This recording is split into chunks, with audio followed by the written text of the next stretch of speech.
Hello guys, welcome back to channel. അപ്പോൾ നമ്മുടെ ഇന്നത്തെ വീഡിയോ എന്ന് പറയുന്നത് ഞാൻ പാട്ട് ക്ലാസ്സിലേക്ക് പോവാണ്, പാട്ട് പഠിക്കാൻ പോവാണ്. അപ്പോൾ ഇപ്പോൾ ഞാൻ പോകാൻ നിൽക്കുകയാണ്. അപ്പോൾ നിങ്ങളുടെ മുമ്പിൽ പാട്ട് പാടുന്ന ഒരാഗ്രഹം. അപ്പോൾ ഞാൻ ഒരു പാട്ട് പാടാം കേട്ടോ. ഇപ്പോൾ നരിവേട്ട സിനിമയിൽ ഫേമസ് ആയ പാട്ടാണ്. പാടത്തെ കണ്ണോട് കണ്ടപ്പോൾ കണ്ടെത്തി ഞാൻ 1000 താരകൾ പൂത്തുവെന്ന്, പിന്നെയും പിന്നെയും കണ്ട നേരം പുഞ്ചിരി പൂത്തുലഞ്ഞു.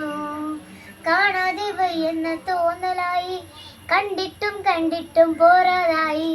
തൊട്ടപ്പോൾ ആത്മാവിൽ തേൻ നിറഞ്ഞു, പൂ പോലെ നീ വിരിഞ്ഞു. ഉള്ളിൽ ഒളിച്ചൊരു മോഹമെല്ലാം കള്ളത്തരങ്ങളിൽ തുള്ളികളാ. കണ്ട നേരം കൊണ്ടനായി, കൊണ്ടലിൻ മിന്നലായി. മിന്നൽ വള കയ്യിലിട്ട പെണ്ണഴകേ, എത്തി തൊടാൻ എത്തുകില്ല മാറിവില്ലാണു നീ. മിന്നൽ വള കയ്യിലിട്ട പെണ്ണഴകേ, എത്തി തൊടാൻ എത്തുകില്ല മാറിവില്ലാണു നീ. അപ്പോൾ ഞാൻ പോയിട്ട് വരട്ടെ. ബൈ.